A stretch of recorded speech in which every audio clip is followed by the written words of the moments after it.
or transformation, paravrti, of one's foundation, which occurs as a result of the freedom from projections, nirabhasa, that accompanies or marks the 8th stage of the Bodhisattva path. 81. This last line is missing in Gunabhadra and Shikshananda. 82. The last line is missing in Gunabhadra and Shikshananda. 83. The last two lines are missing in Bodhiruchi. A bow length, dhanu, was an ancient Indian unit of linear measurement equal to about 6 feet. 84. Units of length, capacity, and weight are used here to demonstrate that everything is made of parts and thus does not exist on its own. A pada is a foot in length, and a asta, or forearm, is 1.5 feet. A krosha is about 2 miles, and 4 kroshas make a yojana, or a day's march for an army, variously measured at around 8 miles. As for the smaller measurements, there are 7 dust motes in a mote of airborne dust, 7 motes of airborne dust in a rabbit hair, 7 rabbit hairs in a sheep hair, 7 sheep hairs in a cow hair, 7 cow hairs in a gnat, 7 gnats in a louse egg, 7 lice eggs in a mustard seed, 7 mustard seeds in a barley grain, and 7 barley grains in a fingertip. Thus, there are nearly 2 billion dust motes in a fingertip. 85. The Sanskrit terms here are prastha, quart, and drona. Bushel. 10 bushels is a kurya, 100,000 bushels is a laksha, 1,000,000 bushels is a koti, and 1 billion is a bimbara. Or vimvara. Gunabhadra spreads this verse over 6 lines. 86. Except for dust motes and mustard seeds, the Sanskrit terms here were also used as units of exchange in the marketplace. Hence, my translations are merely indicative of measurements smaller than a gram. Again, Gunabhadra renders this in 6 lines. 87. Again, the units of the marketplace are meant here, and my use of grams, grains would have been more appropriate, but this would have been confusing. Following grass grains, ounces, and pounds is simply meant to indicate approximate relationships, with the idea being that since parts make up a whole, they negate the self-existence of the parts and the whole. Gunabhadra's version extends over 6 lines. I've followed Bodhiruchi here. 88. In the third line, I've followed Bodhiruchi and Shikshananda, who specify dust motes, while Gunabhadra has simply number. All versions render this in 6 lines. In this and the following verse, the Buddha seems to chastise Mahamati for the limitations of his questions. But then in verse 78 he resumes recounting Mahamati's questions. 89. Gunabhadra spreads this over 5 lines. 90. The diamond-hard mountain refers to diamond summit atop Mount Sumeru. For the second line, which is missing in Gunabhadra, I've used Bodhiruchi's version. The Sanskrit mrga-trshna, deer thirst, is a standard metaphor for the illusory nature of projections. 91. This entire verse is missing in Gunabhadra. I've followed Bodhiruchi. 92. The first 2 lines are missing in Gunabhadra, which I've replaced with those of Bodhiruchi. In Mahamati's earlier question, the last 2 lines referred to the rishis and Gandharvas on the peaks manifested by the Buddha. 93. This is another verse that Gunabhadra has expanded into 6 lines. 94. The first line is handled differently by every text. I've followed Gunabhadra. 95. Gunabhadra expands the last 2 lines into 4 but without adding anything of substance. 96. I've followed Gunabhadra for the third line. Bodhiruchi has, why do you ask me? Shikshananda has, and what about the other aids, of the path? Meanwhile Sanskrit texts add the logicians of other paths to the third line and follow this with O, son of victors. 97. This verse is in 6 lines in Gunabhadra and the Sanskrit, 5 in Shikshananda, and 4 in Bodhiruchi. Again, designation, prajanapti, refers to the arbitrary fabrication of something as existing or not existing. 98. The name of an ascetic sage. He also appears in verse 35. 99. Gunabhadra renders this in 5 lines, which I've expanded into 6 for purposes of euphony. Shikshananda and the Sanskrit also have it in 6 lines, but do so by adding part of the next verse. 100. This is the highest heaven in the realm of form. Suzuki adds the first 2 lines of this verse to the end of the previous verse. Gunabhadra compresses the first two lines into one line. In this case, I've followed Shikshananda. 101 Gunabhadra has 4 Buddhas, instead of 3, expanding Buddhas of true knowledge into Buddhas of suchness and Buddhas of impartial knowledge. In the last couplet, extant Sanskrit texts have Bodhisattva while all 3 Chinese translations have Sangha.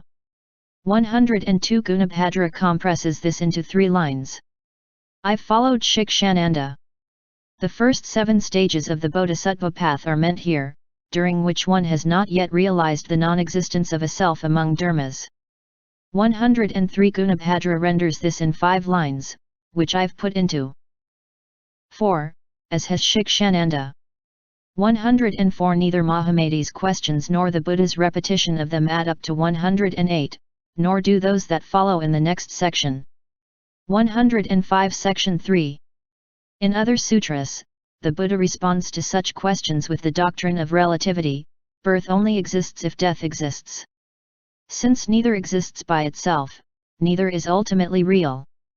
Here, he assumes this is already understood and turns to the doctrine of negation instead. To talk about anything is to talk about nothing. This section can also be viewed as following from the Buddha's explanation of dharmas and non-dharmas to Ravana at the end of chapter 1. Essentially, all dharmas are non-dharmas. That is, they are nothing more than arbitrary designations behind which nothing is real.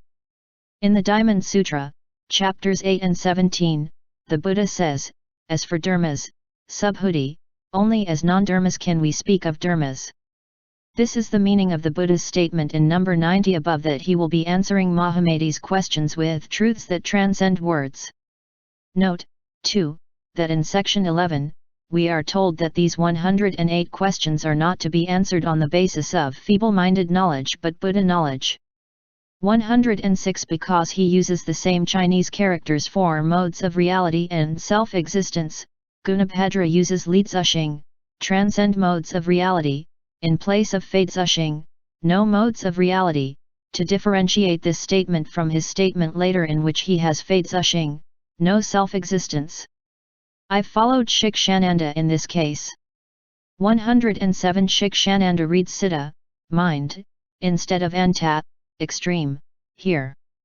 Apparently, the Sanskrit text was altered sometime after Gunabhadra's translation appeared, with atop being mistaken as anta, feeling/mind, and this subsequently replaced by citta. Bodhiruchi has 2 separate statements for both mind and extreme. 108 When expedience and skill are differentiated, as they are here, expedience is viewed as insight into a situation and skill as the application of that insight. 109 Normally, these refer to the paths of the Shravaka, the Pratyeka Buddha, and the Bodhisattva. However, in section LXVI, the Buddha says among the 3 paths, one path is for gods and Brahma, one is for Shravakas and Pratyeka Buddhas, and one is for Tathagatas. 110 Apparently there is a copyist error in Gunabhadra's text. He has suoyu, projection, instead of wusuoyu, no projection. The Sanskrit is narabeza, which Gunabhadra normally renders either wusuo shao or wusuoyu. Since Gunabhadra has suyu later in this series, he must have originally had wusuoyu here, which is supported by Bodhiruchi and Shikshananda. 111 According to the teachings of the Yogacara, there have been 3 turnings of the wheel of the Dharma, each directed to audiences with different levels of understanding. The first was the Buddha's teaching of the 4 Noble Truths and the Abhidharma that followed, the second was the Madhyamaka teachings of Nagarjuna and others, and the third was the Yogacara teachings of this and other mind-only texts.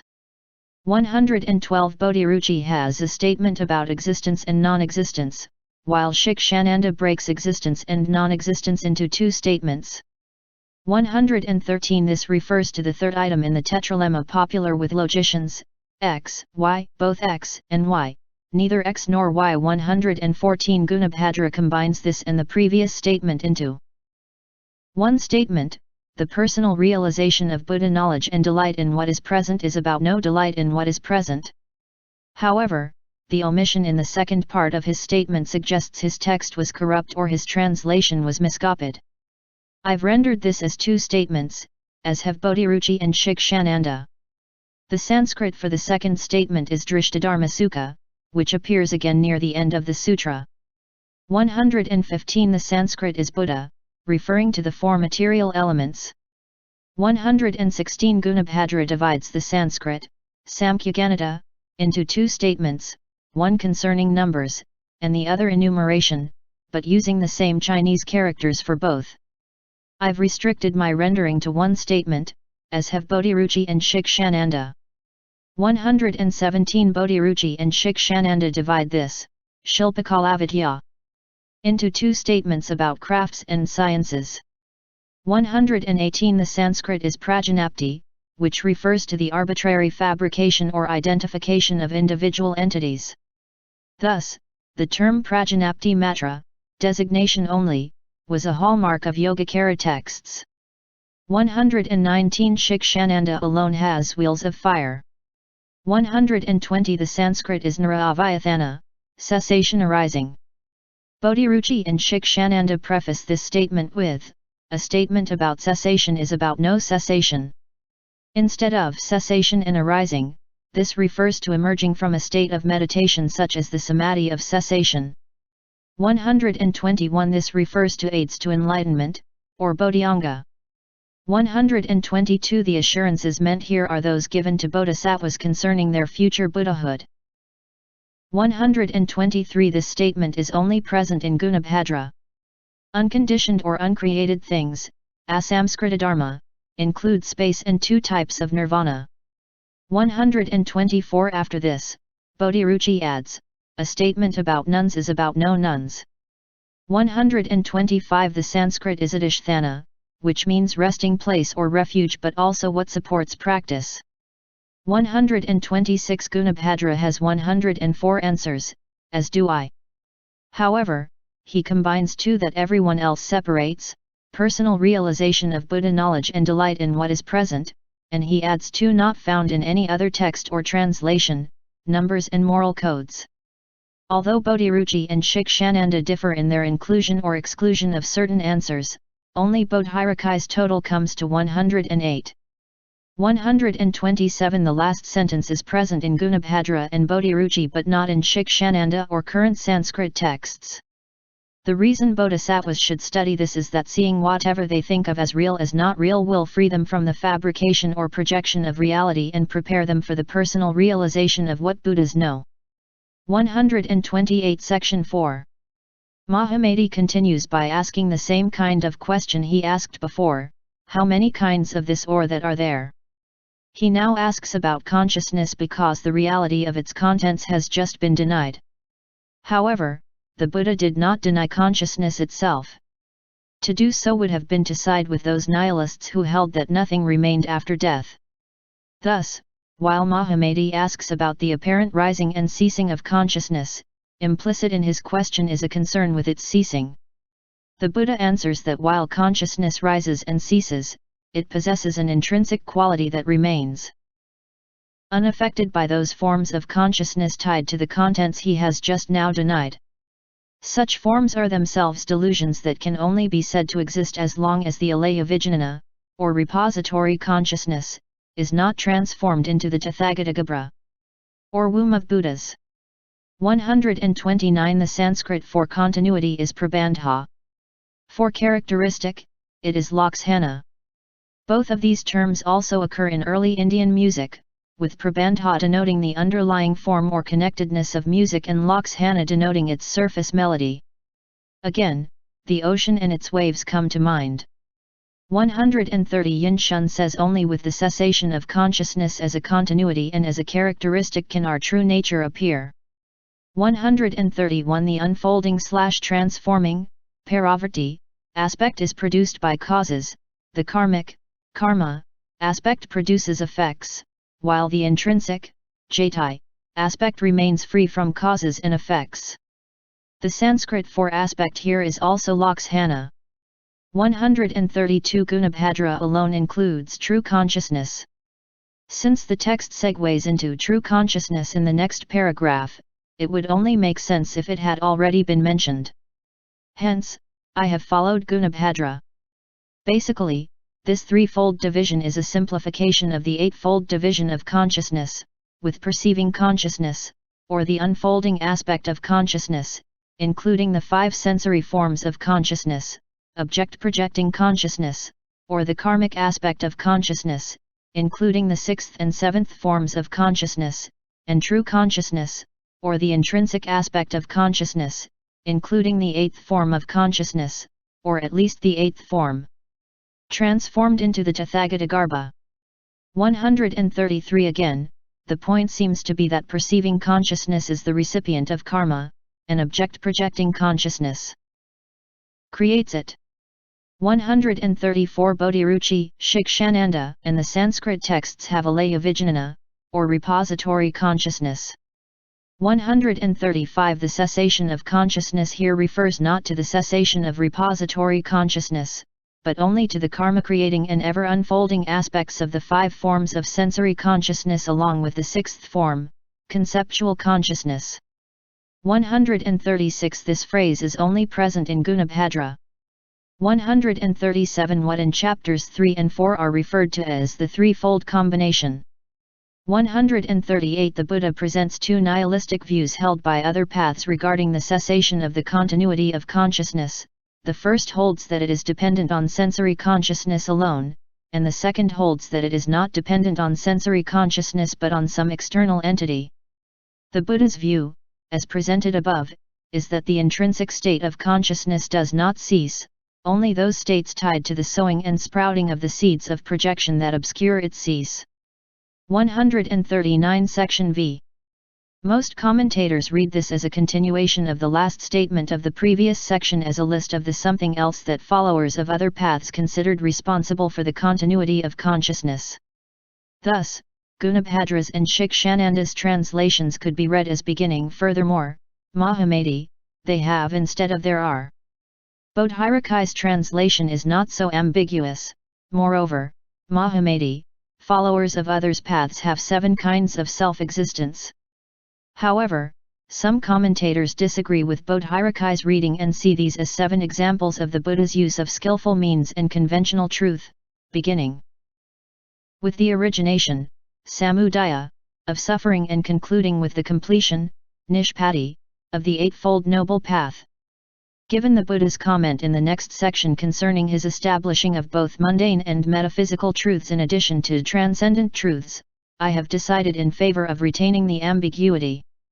140 The Sanskrit is bhavasvabhava and refers to something whose existence is not predicated or dependent on anything else in time, in space, or in mind. The term could also be translated as reality. However, I have tried to reserve the use of that word for such terms as trisvabhava, the 3 modes of reality, buddhakoti, ultimate reality, etc. 141 Section 6.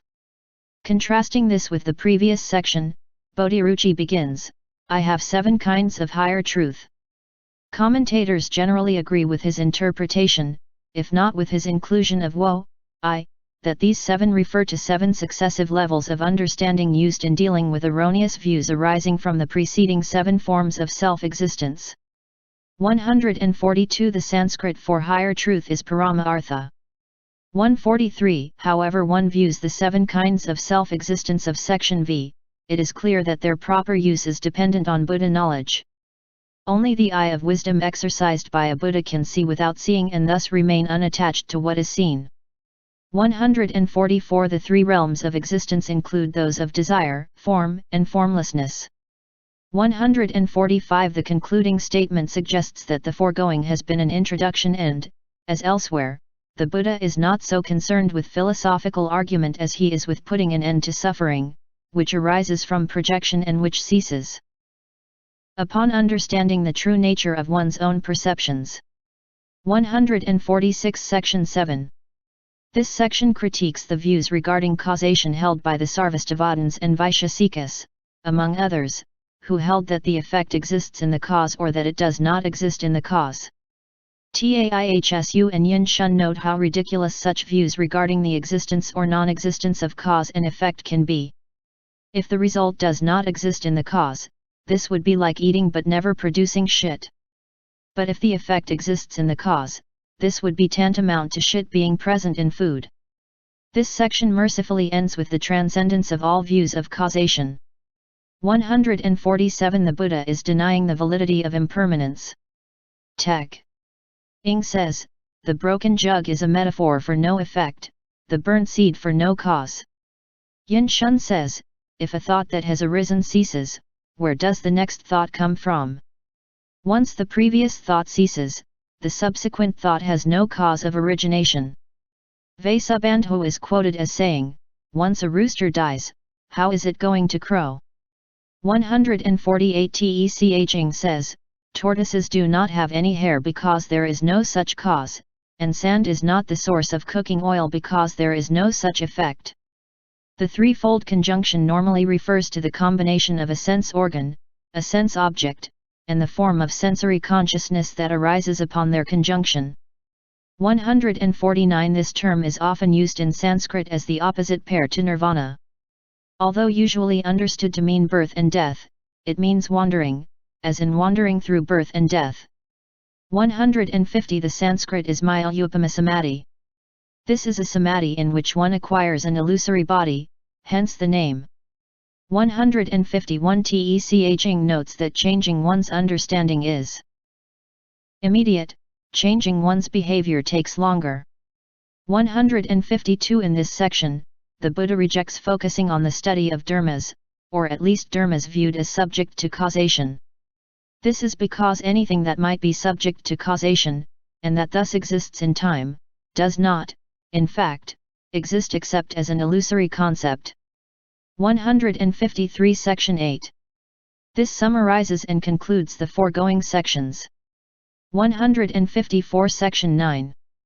The Buddha briefly explains how consciousness works and then points out that it can only be transcended by realizing that consciousness itself is a self-fabricated fiction. Such a teaching, however, is not something everyone is prepared to hear. Hence, Buddhas vary their teachings to suit the audience. 155 Gunabhadra alone words this first paragraph as a statement of what the Buddha has taught, rather than as a request to cover such topics. Given the Buddha's response, I've decided to follow Bodhiruchi, Shikshananda, and the Sanskrit in this case. 156 As elsewhere in this sutra, mind, citta, means to gather and refers to the eighth consciousness where karmic seeds generated by the other seven are stored and manifested. Will, manas, means to reason, reflect, consider, and refers to our seventh consciousness, and conceptual consciousness, manovijnana, means consciousness of the mind and refers to the sixth consciousness, which conceptualizes the five forms of sensory consciousness. 157 Taihsu says, the Dharma body has no attributes but also does not have no attributes. Because it has no attributes, it is the nature of suchness. Because it does not have no attributes, it is the waves of our repository consciousness. 158 This differs from the usual list, which include the power of sensation, the domain of sensation, the consciousness that arises from their conjunction, and the desire for sensation. 159 These two metaphors are distinguished with images in the mirror representing a static view of consciousness and the ocean, and waves representing a dynamic view. In the metaphor of the ocean and waves, the water represents repository consciousness, the movement of water represents the will, or self-consciousness, the waves represent conceptual consciousness, and the wind is that of externality. 160 This is a difficult paragraph in any language, and all three Chinese translations differ quite a bit, as does the Sanskrit. I've followed Gunabhadra, I think. 161 These are all examples of the color white. 162 As elsewhere, the word mind is often used for the eighth, or alaya, consciousness. 163 Gunabhadra spreads this over 6 lines, repeating the last 2 lines of the previous verse, which I've omitted, as have Bodhiruchi, Shikshananda, and the Sanskrit. 164 Gunabhadra's version of this verse is problematic, as it focuses only on conceptual consciousness, Yishi. Hence, I've followed Bodhiruchi and Shikshananda in this case. 165 This line also appears in the first verse of section LXVI. 166 The Sanskrit specifies manovijnana, conceptual consciousness, but none of the Chinese translations do. 167 I've based my translation of the third line on Shikshananda. Gunabhadra has what is grasped and what isn't grasped. 168 The word yet, karma, is only present in Gunabhadra. Given the Buddha's response, Gunabhadra's text is clearly preferable here. 169 This division of a quatrain between two speakers is unusual, but it occurs here in the translations of both Gunabhadra and Shikshananda. 170 Though both appear as one, we focus on the wave, not the ocean, the image, not the mirror, the dream, not the dreamer, the object, not the mind. 171 The 5 forms of sensory-based consciousness are meant here. Unlike most 4-line verses in this sutra, this one stops in the middle and then begins another metaphor that is developed in the next verse. 172 The Sanskrit vyabhikaran means to deviate or to have secondary meanings. But it also means to be unfaithful, which is the only meaning that follows from the simile of artistic representations that precedes it. Bodhiruchi translates this line, teachings are separate from the truth, while Shikshananda renders it, teachings change and diverge. 173 For the first line, Bodhiruchi and Shikshananda have, the truth I have attained. 174 Section X. For the Buddha, the path to understanding is not through speculation or philosophical discourse but through personal realization, which requires avoiding distractions and cultivating whatever brings one closer to one's own mind. 175 Section 11. The cultivation of Buddha knowledge advocated by the Buddha in the previous sections is viewed here as having 3 aspects: realizing that dharmas are empty, realizing that dharmas are not empty, realizing that dharmas are neither empty nor not empty. The division of this section is rather odd in that it ends by having Mahamati pose a question that isn't answered until the following section. This division must be peculiar to the Japanese commentary on which Suzuki based his divisions, as I cannot find a Chinese commentary that follows. Suit. 176 The Sanskrit is nirabhasa, where nir is a negative prefix, and where abhasa means erroneous appearance but also refers to a thing's range or scope. Previous translators have preferred imageless, which is fine as long as one understands that the images in question are self-generated or projected. Freedom from projections or erroneous appearances is usually associated with the 8th stage of the Bodhisattva path. 177 Knowledge appears to the mind in forms that can become an obstruction to personal realization. Thus, knowledge of the first 7 stages is sometimes called feeble-minded or lame-s knowledge because it concerns one's own liberation, the attainment of nirvana, and not enlightenment. 178 The body that accompanies this samadhi is one of the 3 projection bodies. For more on this, see section LVII. 179 I have followed Edgerton's reading of Abhinivrta here in Maya Vishaya Abhinivrta, to depart illusory realms. Gunabhadra has give rise to illusory realms. Shikshananda has enter illusory realms. And Bodhiruchi has which is composed of illusory realms. 182 Shuddha heaven is where bodhisattvas are reborn prior to their final rebirth, the one during which they attain Buddhahood. Akanishta heaven is the highest heaven in the realm of form and where Buddhahood is attained. 181 We can see from Mahamati's question that according to his view, Buddha knowledge is the end of the path to Buddhahood. Thus, he reviews the attainments of its final stages, namely, the 8th through the 10th stages. Only Gunabhadra includes the modifier ever present, changchu, before body, shen. This entire paragraph should be understood as belonging to the beginning of the next section. 182 Section 12. Among the 3 aspects of Buddha knowledge mentioned in the previous section, the first was freedom from projections, which is often misinterpreted to mean non-existence. Here, the Buddha steers his audience past the shoals of arguments involving views concerning either existence or non-existence, as both are nothing but the perceptions of one's own mind. The validity of any ontological argument is thus denied, as is the relevance of such arguments. 183. What causes rabbit horns is the misperception of rabbit ears as rabbit horns. 184. The arguments here are simplified to the point where they don't quite tell us enough. The first position is based on the idea that if the existence of an entity ends when the causes that support its existence end, then it doesn't exist in the first place. Hence, the reason rabbit horns don't exist isn't because they are a mistake of perception, but because their necessary cause, namely, the mistake of perception, doesn't exist or it shouldn't, once one has a better view. And since the causes on which anything is based eventually cease to exist, nothing exists.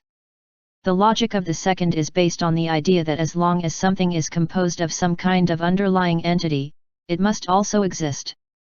Thus ox horns are real, while rabbit horns are not. For the Buddha, both positions are beside the point.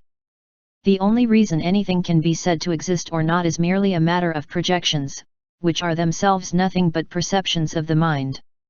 185. Here, it refers to discrimination.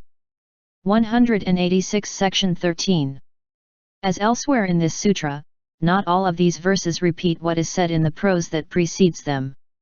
In this case, they point beyond the alternatives of existence and non-existence to what cannot be described, only experienced.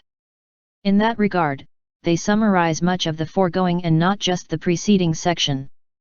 187. I've followed Bodhiruchi for this line. Gunabhadra has, there is no form or mind, which is not the teaching here. Shikshananda agrees with Bodhiruchi, what the mind sees does not exist.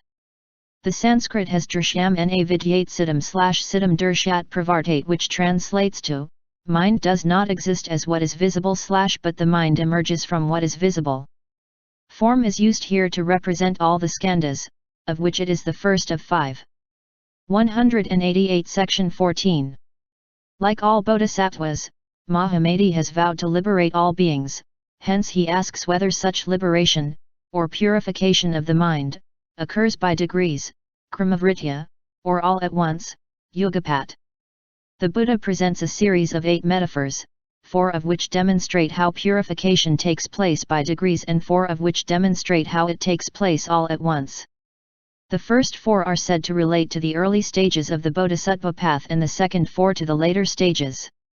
What is noteworthy is that in the light of the 2 kinds of no-self, beings do not purify their own minds, rather their minds are purified by Buddhas. 189. The Sanskrit is vishuddhi, meaning clear, pure, free from error. 190. The Amalalamla, or Philanthus obliqua. 191. These 4 similes liken the purification of the mind by degrees to a fruit that develops naturally, a vessel produced by a creator, a living thing produced by a non-living thing, and a skill that requires time and effort. 192. Images in a mirror are formless until someone distinguishes them as to color and shape. The mirror itself reflects without distinguishing among forms. 193. The terminology used here in reference to a Buddha's 3 bodies is unique to the Lankavatara but commensurate with the standard trio of Mahayana Buddhism, Dharmakaya, Samagakaya, and Nirmanakaya, or the bodies of truth, realization, and appearance. In this case, the Nishyanda Buddha is associated with personal realization and thus with the body of realization, while the Dharmata Buddha represents the truth on which that realization is based and thus the body of truth. The word Nishyanda means result or outcome, but it also means to flow from. Hence, some see it as referring to the result of attainment while others see it as referring to its origin in the Dharmata Buddha. 194. Akanishta heaven is the highest heaven in the realm of form. It is also the place where Buddhas are enlightened and where they are said to attain their Samagakaya, or body of realization. 195. These 4 similes liken the purification of the mind to a mirror that reflects without making distinctions, a light that illuminates without making distinctions, all-inclusive consciousness and personal realization. In the last of these, the word tun, all at once, appears in Shikshananda and the Sanskrit but not in Gunabhadra or Bodhiruchi. It could be argued that the reason it is omitted here is that the difference between all at once and by degrees is no longer relevant. 196 Section 15. Each of the three Buddhas mentioned in the Lankavatara is associated with one of the modes of reality. The Dharmata Buddha establishes the dependent reality of personal realization, the Nishyanda Buddha reveals the imaginary reality conjured by the mind, and the Nirmana Buddha teaches the perfected reality of spiritual practice. 197 Because the Nishyanda Buddha is said to arise from the Dharmata Buddha, this Buddha is sometimes called the Dharmata Nishyanda Buddha. At the end of the next paragraph, the Buddha reverts to the simpler term. 198 The three modes of reality include an imagined reality, parakalpitasvabhava, a dependent reality, paratantrasvabhava, and a perfected reality, paranishpanasvabhava. Dependent reality is also referred to as pratitya samatpada, or the reality of dependent origination, which was the reality realized by the Buddha the night of his enlightenment but not before he had broken through the imagined reality of ignorant beings, as well as the perfected reality of the spiritual elite. 199 Just as a magician fabricates forms that people imagine as being what they are not, thus does our repository consciousness produce our world of objects as well as our sensory bodies, both of which we imagine to be real, out of the seeds of habit energy from past discriminations that we once more imagine as being what they are not. 200 Transcending appearances of the mind, the Dharmata Buddha does not teach, does not speak, but only establishes the Buddha realm on which personal realization is based.